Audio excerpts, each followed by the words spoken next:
Dear viewers, welcome to Sip and Chat. My name is Atim Sijin and this is Sip and Chat Extra. Today with me is Maulana Reech Malual. Before we go into the program, please allow me to welcome Reech and let's start putting our tea and then we can start. Okay. Yeah.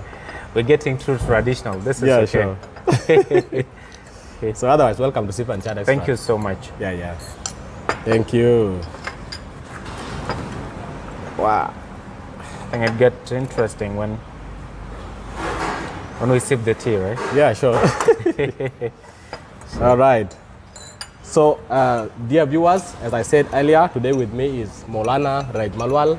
And Reech Malual is one of the youth leaders that has been doing a lot of great things. He's a consultant, legal consultant, and he also worked with ancestral advocates, former journalists, and also a fellow at Generation Change, United States Institute of Peace.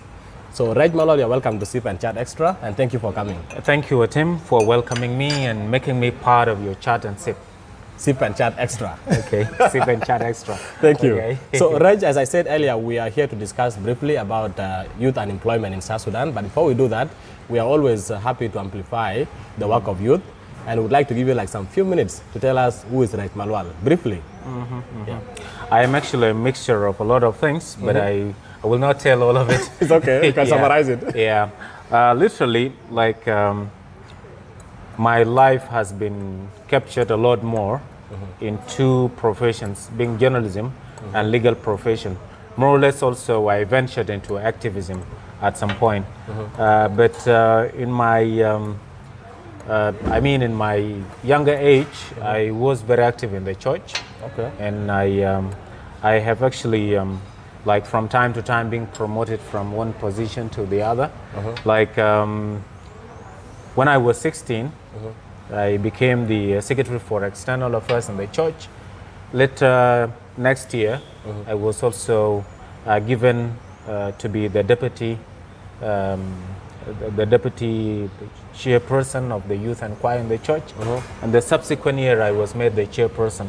Okay. And then the subsequent year I was sent to a theological school and I was made an evangelist. I was ordained. Okay. Yeah. So I'm talking to an evangelist. So this is some part of me most do not know. Yeah. Later on, I left the theological school when I was in second year, and I ventured into law school as well, and continued. By the time when the separation of South Sudan or referendum was to be conducted in 2011, the University of Juba, that was stationed in Khartoum, we were told that it's not going to be functional in the city anymore because separation is going to happen. Yeah. So we came to this campus, and it was so hard to study because there was a huge number of students, and we had to stay for 2 years without the studies because there are no lecture halls. The current School of Law was not there.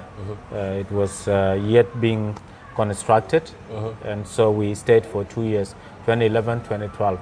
So I used also that opportunity. Yeah. When I started like high school, my dream was to be a journalist.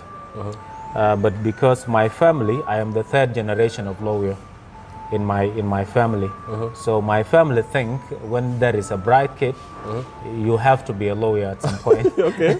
Yeah. So like my family even did not allow me to fill the admission form for me to join the university because they think I will put in the School of Journalism rather. Okay. So they did it on their own, and I was admitted to the School of Law. Moreover, the dream was in me. So it came a time, the end of 2011 and beginning of 2012, I got the opportunity to be an intern with the United Nations Radio Miraya for 6 months. Yeah. So I was trained for 6 months, and I had some people with me who actually had journalism degrees, and moreover my stories from the other 6 interns were the one being broadcasted the most. So by the end of our internship, I was the only one employed by Radio Mirai and the rest were sent home. And I had the opportunity to live the life that I wanted. By that time in 2013,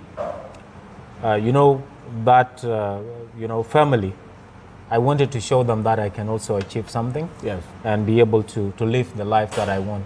When they could hear me on radio, they were also happy, Yeah. and they know that their son is out there serving his country, or whatsoever the case. But then one good thing that happened in 2013, my godfather, who is a judge and who said that I should be able to study law, he was a judge in Bantiu. So it happened that 2013 crisis came, and of course I was working with the United Nations, and the first place that I worked was Unity State. So I had direct connection with the state coordination of the United Nations mission. So I talked to my office there, the PIO office, the Public Information Office, to go and pick him and his colleagues. So they were picked, and the next day they were put on plane and they were brought to Juba. Safely. So safely. That became also a way to show him that not only the law that can save. Yeah. But later on, it happened like there was this time when I made a story. You know, there are these loopholes in everybody's professional life. Yeah. So one time we sat in an editorial meeting, and we decided that we were going to discuss the two agreements. Yeah. I believe that was 2015.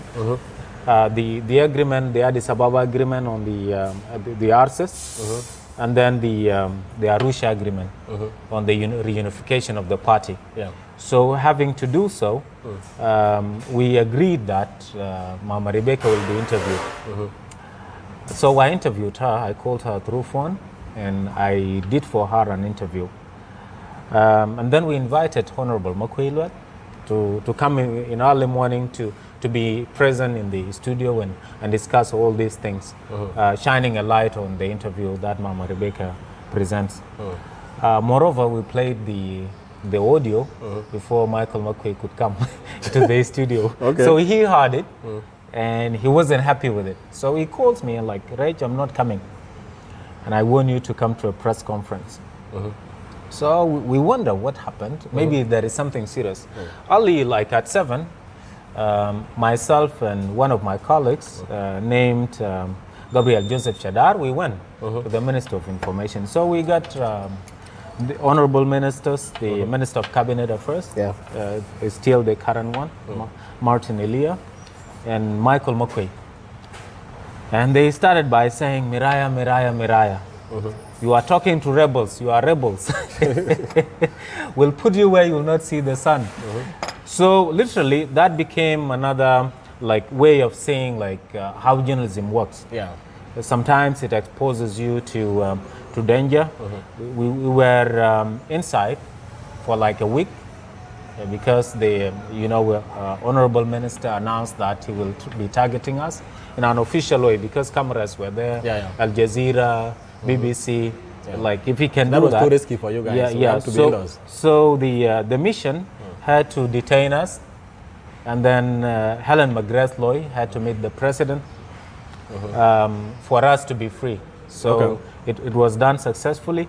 But then in subsequent months, that's when my employment ended with Radio Mirai, because there was this NGO, Foundation Herondale, is the one that was managing Radio Mirai. So they left because of some editorial policies they could not agree with the United Nations. But then the UN also picked me for another 1-year contract. Yeah, and then after that, right, we'll come to all that. Let's say this: from being a journalist, a lawyer, an evangelist, it's quite an interesting journey. Yes, of course. So not everyone has that combination of so many things in one. Of course. So we really appreciate. And these are things we need to tell outside there. Among the three, where do you feel like this is where you belong? From being an evangelist to a lawyer to be sincere with you, I have really lived my life through all of them. Journalism is one good profession that gave me knowledge of the least individual in the society and the highest individual in the society. Like, one of the things, you know the current affairs, and you know where to head to. Like, you cannot analyze your future unless if you know your today and your past. So that gave me an open eye to be able to see things from a different angle. And I believe even my success right now in the legal profession is coming from my background in journalism, because it gives you a PR, you know how to connect to people, and you know how to talk to people in a nice way. And also it gives you a notion of confidence. Where you can be able to get what you want at the time that you want it. Exactly. Yeah, and it gives you lack of fear, because journalism job is a risk. Yeah. Equally, legal work is a risk, because in South Sudan right now, you might have heard of lawyers being thrown to the cemetery when they win a case and somebody knows that they are not able to do anything. So it's to target the lawyer at the end of the day. So it's like the same thing. Evangelism is something that I thank God for, because, you know, when I was young, one thing that I used to pray for is, God give me a fame of goodness. I don't know, something like that. So God has been keeping me from anything bad. It has been keeping me, He has been keeping me from any bad story. And that is something that that is in me. And God can use me in any way, because also I think to some level I was going to be a church minister, but then to some level the family disagreed to the same level. So I think I've been a good son. Your tea also. I've been a good son. I've always been listening to them, but God continues to use me in a certain way. So that means the three professions you had have contributed to your life in one way or the other. Yeah, even right now, as I speak to you, I'm using my legal knowledge to be able to also serve God. Like, one of the things that I'm doing currently is developing the constitution for Reech East Diocese. So in one way or the other, I've kept myself being part of that. Interesting. Okay, Reech Malual, as a lawyer, as an evangelist, and as a journalist, you know South Sudan, we have a lot of crises. One of the crises that South Sudan is facing is unemployment among the youth. So, and why we're here today is to talk about youth unemployment and what are the impacts and the effects of unemployment among the youth in South Sudan. So basically, if you define the word unemployment, is having a workforce that is able to do something, but because of opportunities, they're not able to do anything. They're not employed, but they're able to work. So South Sudan has a high rate of unemployment that keeps increasing every year. So what do you think might have contributed to this unemployment rate in South Sudan? Well, I think it has to do with upbringing of someone. So Sudanese, we are learning to live in town. We are learning to live in cities. And that's why you see Kenyans are more successful than us, and Sudanese are more successful than us in our own country. It's because we don't understand how things work. We still have this mentality of being provided. So we need everything to be provided.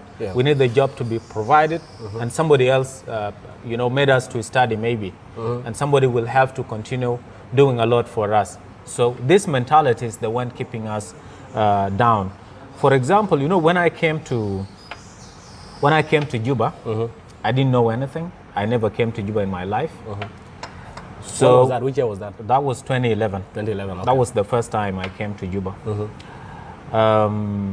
My godfather told me, "Go to Juba. I'm not sending you money, and don't go to anybody's house. Start your own life." Literally, so I was telling him, I never went to Juba, and I don't know anybody. I'm not working. You're not sending me money. How am I going to start a living? So he was saying, look, if you go to anybody's house, you'll get a bed to sleep in. Your life will get used to that. And there's food. There is food. You will think that is how life is. So you'll wake up every day when everything is there. But he says, when you sleep on stones or on anything, the first thing to look for tomorrow is getting a bed and a mattress. Moreover, that mattress is yours, not anybody's. That bed is yours, not anybody's. So literally, you're starting your own life. And anything that you will get is yours. Moreover, you're teaching yourself how to get your things done. By yourself. By yourself. If you sleep and you're starving, you look for food. Tomorrow, the first thing to look for is food. That food, you got it on your own. And this is something that you will learn through. Next day, you will get your own food. That is how you learn how to work. Now, What I did when I came first here, he was meaning it, that he wouldn't send me money. So it was terrible and hectic. You know, some people will think that was something bad, but he was trying to make me work the hard way. Yes. Like, we've lived a life. He was a former minister, a state minister, and some of my cousins could come home. They will be allowed to drive a car, and I'm not allowed. Okay. So when I ask him, he says that when you teach somebody that everything is ready, They won't work. their life will always be thinking things are ready for them. Yeah.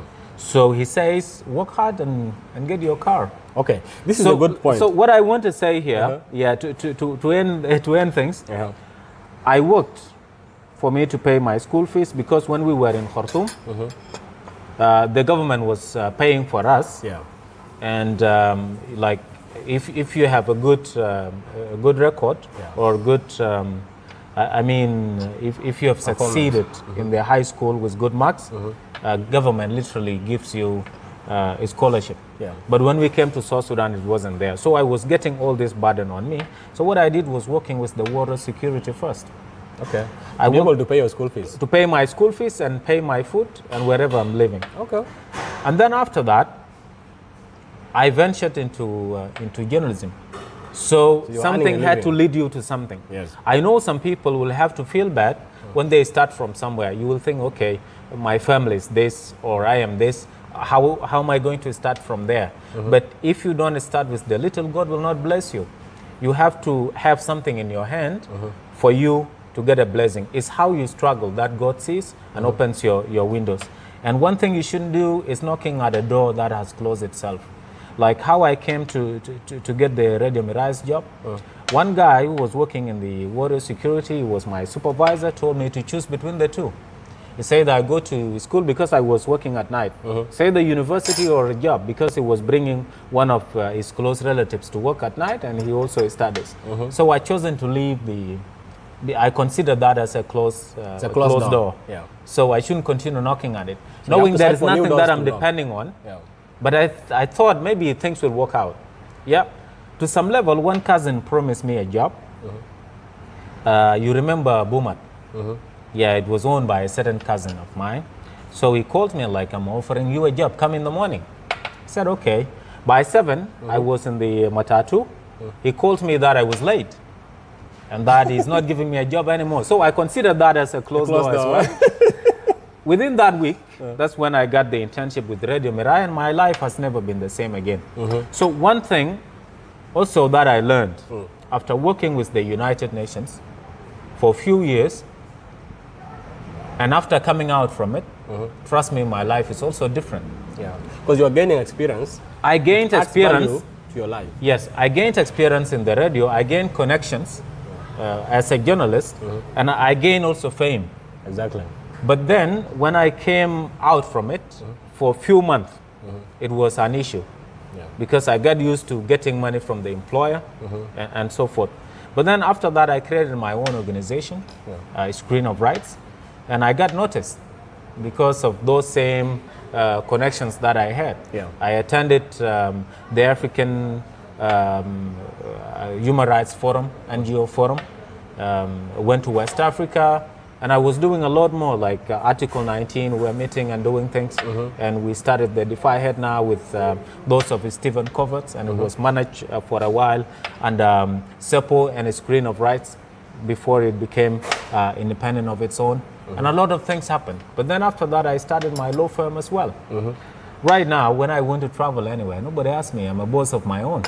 So one thing you need to do is that be a man of your own, be a woman of your own. Okay. If there is no job, you have to start from somewhere. Even if you start like me, getting a job with the water security or any other security. Okay, Maulana Reech, this is a very interesting story. It's good that you are telling us your story of how you started. Yeah. And this is what we need to tell people, because sometimes they want to start from somewhere. Yeah. But you know, you need to start from a humble background and then you keep growing. So I really appreciate. What is your advice to those who are claiming that there are no jobs? Because I believe government cannot employ everyone. Like you right now, you started with as a warrior, you went to Miraya, and you find a way out. And now you're already self-employed, right? Yeah. So do you think that government can employ everyone? And if not, what can other people do? Like, what are the other opportunities you can explore? Yeah, one thing It's a government job to give employment. Not necessarily within the government, but they have to secure make the security available. Yes. Because most of the people can work in the farms, but right now nowhere in the country is safe for you to cultivate. So it's one thing that we want to put on the government to also do their job well and be able to protect all of us, for us to enable us to do things on our own. Yes. But then I don't believe that they can, in a spirit and letter, employ everybody. Exactly. So one thing that we should know is that we are so ambitious when we cannot achieve our ambitions. When in 2005 to 2006, there was this notion when students who were studying in Kenya and other places were given a scholarship to go and study in the Sudan, probably in the University of Juba mostly. But then most of the students who were so ambitious thought first this was a Jalaba place, they don't want to go. Second, they thought of a low standard of education there. They were thinking of going to the US, going to South Africa, studying in Kenya. But then mind you, those people who accepted to study in the Sudan are doing greatly. And those people who wanted to go somewhere never got that opportunity.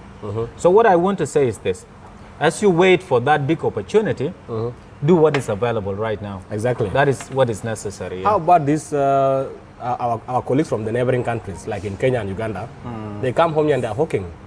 And when I came to Juba in 2006, in December, I was surprised that we don't have waitresses. You go to a bar, you find that only foreigners are working. There's some jobs that you see even up to now, they're being done by foreigners. And you'll find that most of our youth, are only tucking in well, being smart, and relying on their uncles. You find a home is full of people, energetic youth, who are doing nothing. So if at all there's need, and if you have seen the changes now, there are some women who are working in the bars, which was not the case before. So I think the economic crisis are teaching us how to work. That is okay. But what is your advice to those who are feeling like, if I do this job, I will be, this kind of branding we give ourselves. And there are some jobs we refuse simply because the community will say different, will say otherwise. So what's your advice to the community who might look at some things differently, and to the people who want jobs but they are fearing to do a job because simply they look at it like, it will bring some issues in my community. What is your advice to them? Yeah, what I want to tell everybody is that there is no honor in poverty. How much you will feel so much big and you still go and beg somebody to pay your salat, give you transport money, and pay your school fees, still you ain't shit, man. Still, if you have someone who is working in the bar, that guy is better than you.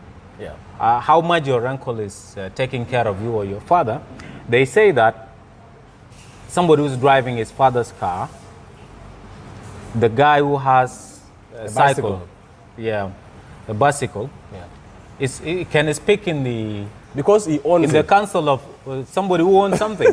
Because one thing that my godfather used to tell me is that everything that I have is not yours till I die. So why would you wait for me to die and then Instead have of things? Start your things and have them.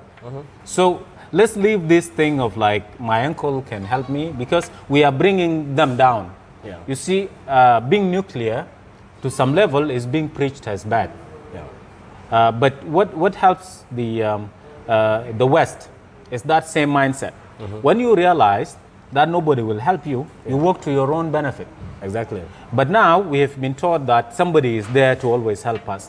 When we do not know that this guy is also ambitious on his or her own. Exactly. So we can be able to make a better society when we struggle together and make our hands dirty. Like in developed countries, you find that when a child reaches 18 years, and then you chase them away from home. The house. And if they are still in their house, they have to pay rent. And if they go out and they can be in college, right? They get loan to study and complete the loan later on when they are working. By themselves. They'll pay by themselves. So nobody has to be a burden to anybody. Exactly. So this comes to the government of South Sudan as well, because those opportunities, we don't have them. Like if you see the West being developed, everything is being on collateral For example, you build a house and you pay every month. Yeah. We do not have that. Yeah. We do not have an opportunity to live an honorable life because our government, I think, care less about all these things. What is your advice to those young people now who have decided to go on the street, look for jobs? Some are builders, some are hawking clothes, some are even selling newspapers. How do you encourage them? If at all they are going to watch this video, what is your advice to them? Because some of them have decided to just live their lives, and not caring about what others are going to say. What is your advice to them? What I can tell them is that do not be held down by your first job. They say if you do a job for consecutive 5 years or 10 years, you are a dull person. So you had to change job. You have to be ambitious. Make it a starting point, but that is not where you're going to end up. Exactly. You have to be thinking broader than that. That's what makes a human being. But if you're just doing it to just provide something for you, then you're not doing anything, literally. Okay. Yeah. All right. Right, Malual, thank you so much. And before we continue, I would like to say welcome to Sip and Chat Extra. This is fully supported and funded by Willy Entertainment. Willy is a management company that looks at how to promote local talent, musicians, comedians, and so forth. So we're going for a break, and when we come back, we'll finish this show by asking Reech Malual what are the opportunities that South Sudanese youth can explore, and how can they get help, either by the government or other institutions within the country. Thank you, and keep tight. We're coming back. Hello viewers, welcome back once again, and today with me is Maulana Reech Malual. Reech Malual is a youth leader who is also a lawyer by profession, a journalist, and I'm surprised today it's also an evangelist. So we are here to discuss about youth unemployment in South Sudan, and we've talked about a lot. So, but now I would like to ask you, Reech Malual, if at all a South Sudanese youth have just come home and he or she want to explore, you know, the existing opportunities, what can they do? What are the existing opportunities that we can tap in and make use of them as youth? Well, it depends with how you define yourself. Like you have to define first what is your target. Yes. And what field do you want to venture in? And then after you define those, you look at the opportunities available in that particular field of interest. Okay. Literally, you don't become good at everything. Yes. You can be good only in something that you're good at. Yeah. So if you have identified your talent, use it. This is where you're going to get your opportunity. Okay. That's where you're going to prosper in. For example, I can say somebody like you, you have a journalistic background, and you can know how to venture into that field. So you cannot claim that any other field can be good for you so long you get money. You know, one thing that there is an interview that I conducted. You know, I have worked in broadcast media and also print and and digital media. When I was working as managing editor for Business Focus, I conducted one interview because I had a column called The Influencers. So I held an interview with one of the businessmen, Simon Okwei. Simon Okwei, I asked him, like, how did he get into business and what is his success story? So he told me something that I can remember vividly till today, that it doesn't matter where you start from. He said for the first time in his life, he bought a motorbike in 2007. But by the time I conducted an interview with him, he had a big hotel in Bor, and he had other businesses, and he's driving one of the finest cars. So I said, what is the logic behind this? How did you get there? So he said, one thing that you need to know, don't do things to just get rich now. Do things that you love. Do things that serve humanity. For example, if you do your job to serve the people, you wouldn't get frustrated on the way. Whatsoever happens will not frustrate you. Because you think you're doing something to humanity first, and something that you believe is worth doing. Exactly. But if it is for money, you don't get money, you close it and go. When maybe your success was very near, was nearing, and you just ran away. So this is the same thing that I can tell people. Thank you. If you want to do something, do something that is of service and that is of your interest. All right. So it should be something you love. Something you love, whatsoever the case. It's not about money. Because money will still come in the end of the day. And money is the result but of maybe hard work. you're learning too, because it's not necessarily that it is a bad business, but then it could be from a mistake from you. Could be your management skills, And you But learn then from you the learn experience through, of yeah, failure. you learn through those. Okay. The mistake that you do will allow you to do better. Yeah. Okay. So, Reech Malual, I want us to connect this. How do unemployment contribute to the ethnic conflict and other violence like crimes and all that in South Sudan? Yeah. Is there any link? Come again? Is there, like I'm saying, in Link South Sudan, between- is it a factor? You know, is Communal unemployment a factor violence. in communal violence and also crimes? Oh, okay. Communal violence, it's becoming part of our economic way of living. If you see, cattle are part of our pride. You marry with them, you celebrate them. Yeah. We do a lot of things with it. Yeah. So it's actually an economic factor in our lives as South Sudanese, mostly the Nilotic groups. The poverty is a factor in there, and unemployment is a factor because you cannot be in poverty if you are employed. Yeah. Because poverty, you live in poverty when you earn less than $1, Yeah. you know, in a day, of which a lot of people even live without earning $1, live at all less than $1. Okay. So one of the things is that people are frustrated. When you live in frustration, you just want to fight, man. Yeah. It's either you fight, You just become- remember, you become distressed just and all that. remember, by the time when austerity measures was declared, life became different in Juba. Yeah. By the time when dollar rate was declared to be floating, we got the Torontos and they were not there before. Yeah. So we have a lot of things and crimes that come up in poverty. Yeah. A rich man will never go and raid anybody's cow. Yeah. He is a man of honor. Yeah. He's, you know, he can even give part of his wealth to someone instead of going to raid someone and kill someone, right? So poverty and unemployment are very much a factor in crimes and communal violence. Okay, that's interesting. Yeah, I think it contributes a lot to Yeah. the crimes around the country. So last but not least, if someone needs to know Reech Malual as a person, not as a journalist, not as an evangelist, Okay. how can you define yourself? Well, I'm a fun guy. That's what I can define myself, and I'm easy to go. Okay. Like I don't believe that life is all about being serious. Okay. At some point, like you can see me now, like some of the people only know me when I'm dressed in a tie, right? Yeah. When they see me like this, they will be choked. Yeah. Like, is this the guy? Okay. But then you just have to take things simple. One of my friends who is a doctor told me, one day of your stress will take 1 year away from your life, in your lifespan. That's so scary. Yeah. So you need to be happy. Yeah, you need to be happy. You don't need to end the day unhappy. Yeah. So you need to take things simple. If they don't work out for you, consider it a closed door, just like And keep searching for more. Yeah, and then know that another door has opened for you somewhere, a better door perhaps. Okay. Yeah, that's what I can say. All right, thank you so much, Reech Malual. I would like you to tell our viewers to subscribe to our channel. Okay. Maybe they will listen to you. If I have a 12 followers. Of course you have. Okay, You I have want to followers. appeal to all the viewers of SIP and Chat Extra to be able to subscribe to this YouTube channel as well as Facebook and any other social media channels to be able to get views and learn from life stories that people tell on this very channel.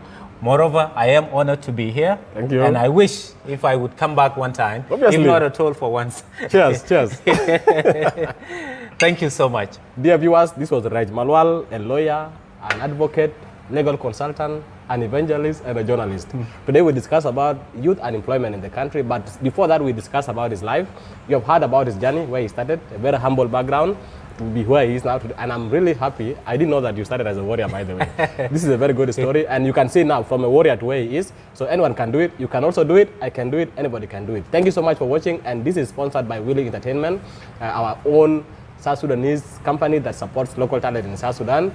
You will see our numbers in case you want to call us, you want to reach out to us, you want to subscribe to our channel. Please don't hesitate to reach out to us with your comments, your feedback, and your opinions. My name is Atim Sejin. I'm the host for Sip and Chat Extra and Sip and Chat program. Thank you for watching, and God bless you.